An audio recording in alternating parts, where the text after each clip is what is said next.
I honestly did not know to make this a haunted story type of video or a true crime story. And you guys will see. For the month of October, I dedicated myself to do a few locations that are considered to be haunted. We did Myrtle's Plantation. We did the haunted community that's underneath Lake Lanier. And today we are going to cover another haunted home. But I will say throughout my research, I did not predict that a lot of these haunted locations will be based off the fact that spirits linger around, because they're spirits of mistreated slaves and black people. Now, granted, when we hear haunted house, we probably think of, oh, someone died here and they still want the home, so that's why they linger around, or a mean person must have passed away, or just a random ghost decided to linger in a certain spot. But many of these haunted homes, which of course the stories take place a long time ago, are still occupied by the spirits of mistreated slaves and mistreated black people. And today this story will add on to that. In this story, I want to touch on a quote or a saying that I hear a lot of people saying, we are not our ancestors. And to me, this is a statement that I disagree with, because for me personally, I feel like I am my ancestors. Their blood, their energy, their strength runs through me, their spirits to look after me. And I feel that a lot of people say that because they feel that if they were back in those times, oh, you know, no white man could have tried me, no white man could have tried me. And I made a separate video on this. Those are the same people who are scared to ask for a day off of work, who still chuck and jive for white people, who still get intimidated with having one-on-one interactions with white people. And I'm sure we all can relate to, if we were to get pulled over and we see it's a white cop, we would kind of have that hesitation moment, because you just never know what you're about to run into. So with all those fears that we still have on a day-to-day basis and hesitations that we have, who are we to say, oh, I couldn't have done that, oh, they couldn't have tried me? For me, I know I am sensitive, I bruise easily, I am clumsy. I know I am not my ancestors in that sense, because to me, they are stronger than me, because I know I couldn't have went through that. I would have been like this girl in the story that jumped off the roof. We're going to get into that. But it just made me think about that quote, we are not our ancestors. Like, who are we to say that when our ancestors literally fought for us? We're going to see examples of this in the story of how clever and mischievous in a good way that our ancestors had to be for simple day-to-day protection. So with the mistreatment of black people going on, it seemed like a common thing back in those times. But imagine how bad someone has to be mistreating their slaves when other white people have to step in and say, listen, you're doing too much, you're abusing them. What type of cold-hearted person could just mistreat them to the point where it didn't even meet the minimum slave treatment standards? And today we're going to talk about one specific demonic slave owner by the name of Marie Delphine McCarty, or most people know her as Marie Delphine LaLaurie. They say it with a French accent, LaLaurie, but I'm going to say LaLaurie.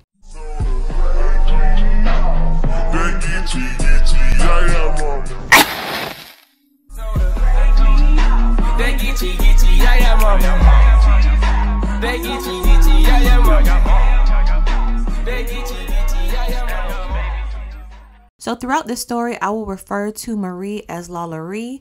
We will get to the point where she received that last name from her third husband. But throughout the story, just for consistency, I will be referring to her as LaLaurie. So she was born March 19th, 1787, a Pisces known to do a little bit too much.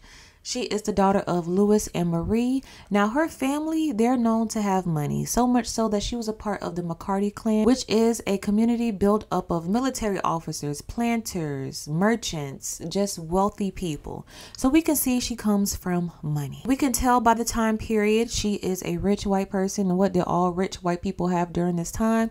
A whole lot of money and a whole lot of slaves. So in 1791, LaLaurie was 4 years old, and also this same year is when the Haitian Revolution started, and a lot of slave owners, especially in America, grew fear because they were scared of the resistance and the rebellion that could take place, especially in LaLaurie's family, because they were wealthy, they owned slaves, and particularly her uncle, who was actually killed by his own slaves, which he wasn't the only one, because the Haitian Revolution inspired several uprisings for years, which caused slave owners to abuse their slaves and mistreat them more out of fear of the attacks that could be brought towards them. So we can see that LaLaurie's uncle was killed by his own slaves. We aren't sure is that what triggered her mistreatment towards slaves because they killed one of her family members. I honestly feel that she just has a demonic spirit, but we're going to get into her mistreatment of slaves, but first let's briefly go over the several marriages that she had. So let's start off with the first marriage that took place June 11th, 1800. She married a gentleman by the name of Don, who was a high-ranking Spanish officer. Now, mind you, I said she got married June 11th, 1800. She was 13 years old during this first marriage. We'll leave that there. 4 years later, Don and LaLaurie traveled to Spain. While en route, though, Don mysteriously died. And then later, LaLaurie gave birth to their daughter by the name of Marie. And she made her way back to New Orleans. So the next victim, or the next marriage, was to a man by the name of Gene. He had a whole lot of jobs. He was a banker, a lawyer, a merchant, R&B singer. Just kidding, but he had a lot of jobs. They were married in June 1808. They purchased a property at 409 Royal Street, and during their union, LaLaurie gave birth to 4 more children. And then suddenly in 1816, her husband Gene passed away. We don't know how. And then later on in 1825, this was LaLaurie's third marriage, and actually, well, Marie Delphine LaLaurie got the last name LaLaurie. This was controversial, not only because the other 2 marriages ended up in mysterious deaths, but because this was not a good marriage at all. Neighbors would hear them arguing at all times of day, just consistently bickering. It just seemed like they did not get along. This husband goes by the name of Nicholas LaLaurie. In today's time, we will refer to him as a chiropractor. He moved to France, to New Orleans, so they actually met because one of LaLaurie's children had a physical deformity with her spine. I'm assuming it was probably scoliosis. So she went to this chiropractor in hopes that he would be able to fix her. He did not. He just used some treacherous tools that looked like they hurt. Did not fix her at all. But in the midst of it, LaLaurie was kind of like, well, he's kind of cute. So they ended up getting together. She got pregnant, and then Dr. LaLaurie was like, well, I guess I have to marry her now. She's pregnant. And just for age references as well, LaLaurie was 20 years older, almost 20 years older than this particular husband. And this is where the LaLaurie haunted home comes into play. In 1831, LaLaurie purchased the property at 1140 Royal Street, where she would live with her husband and 2 of her children. We do not know what happened to the rest of her children because she had a lot of them. Again, neighbors would always see them arguing, so much to the point that Dr. LaLaurie, I'm referring to as Dr. LaLaurie so we could separate the LaLaurie. So this is the husband, Dr. LaLaurie. He packed his bags and he left. He got sick of her. So with losing her husband, it seemed like the mistreatment got even worse because reports show that she took out her anger on her slaves. So let's get into a few of the stories that just display some of the disgusting mistreatment that LaLaurie had towards her slaves. There was a young slave by the name of Leah. She was 12 years old. She was brushing the hair of one of her daughters, and I guess she pulled it too hard, ran into a knot. Maybe the girl made a noise or yelled to, display that she's in pain. And as a punishment, LaLaurie started whipping 12-year-old Leah, chasing her around the house. Leah was fearing for her life. She ran all throughout the house, climbed out of a window, climbed to the roof, and jumped from the roof to her death in the courtyard to avoid the punishment of LaLaurie. This girl was 12 years old. She'd rather take her own life than to deal with the wrath of LaLaurie. And then her body was just buried on the property. We know during this time there was no, I don't think, any type of proper burial for slaves or black people during this time. So she was just buried on the property. So we know that's one spirit that we know of that's there. And there were several deaths that took place with slaves. And then it's reported that all of those bodies are buried on that property. There was another slave. This woman actually cooked for LaLaurie. She kept her chained to the stovetop, chained in the kitchen. She could not move. She was always chained to the kitchen. She would starve her slaves so much that her kids started to feel bad for the slaves. The kids would try to sneak them food after dinner, sneak them different snacks. And when they got caught, she whooped the slaves for taking the food. So all of this was going on inside the house. But from the outside looking in, before people started speculating, they thought LaLaurie was just the most wholesome white woman there was, because she would go around town, she would speak to other people's slaves, she would talk to black people. But once the speculation started and they seen the treatment that was going on, lawyers had to come to her house and go over with her the minimum slave requirements for treatment. She was treating her slaves so bad, authorities had to step in and be like, okay, listen, we know everyone whips their slaves. We know that they're property, but come on now, you're doing them a little bit too wrong. When other races, white people, have to step in to tell you that you're doing too much to your slaves, just imagine the torture that was going on. There was a claim that was reported to avoid punishment. One of the slaves jumped from a window, to his own death. Until this day, that window is still cemented.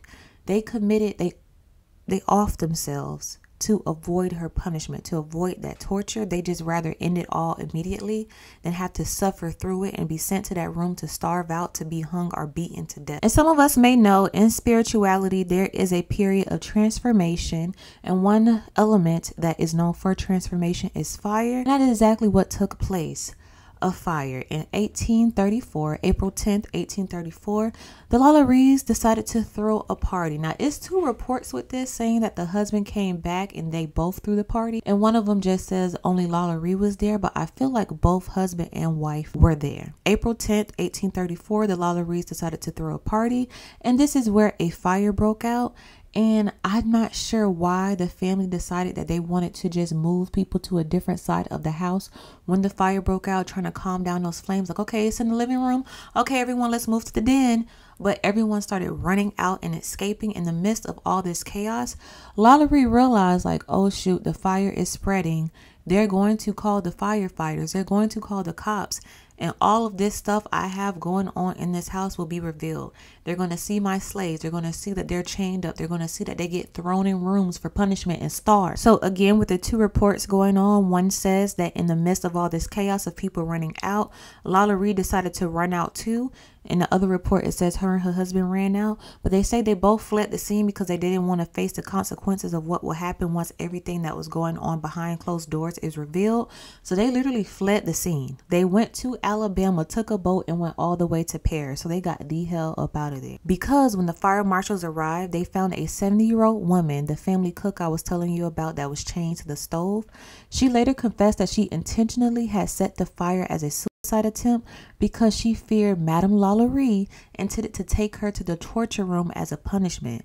The cook claimed that anyone taken upstairs to the room never came back down. This account, reported in the local press, led by bystanders the next day to demand that the torture room be inspected. They broke down the doors and they found 7 mutilated slave bodies. Some were hanged, others were stretched at their limbs, and still others were missing body parts. One surviving old slave woman had a wound on her head that left her too weak to walk.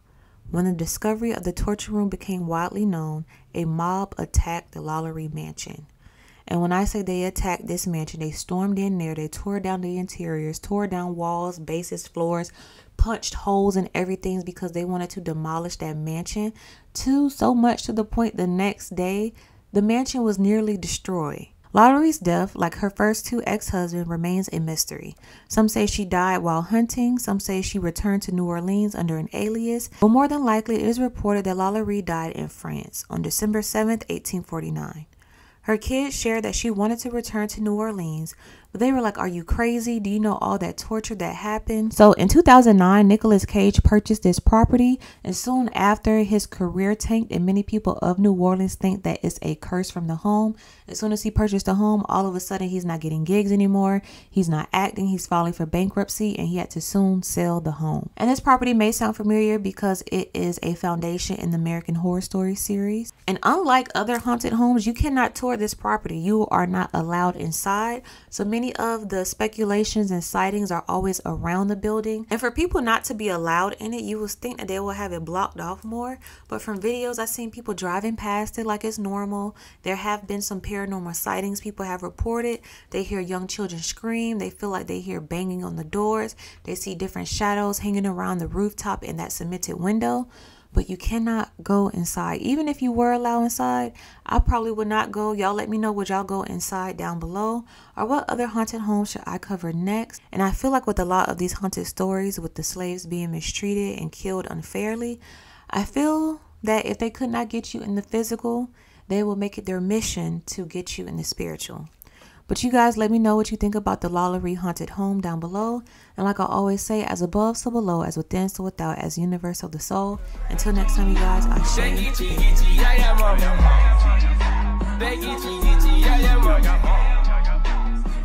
you.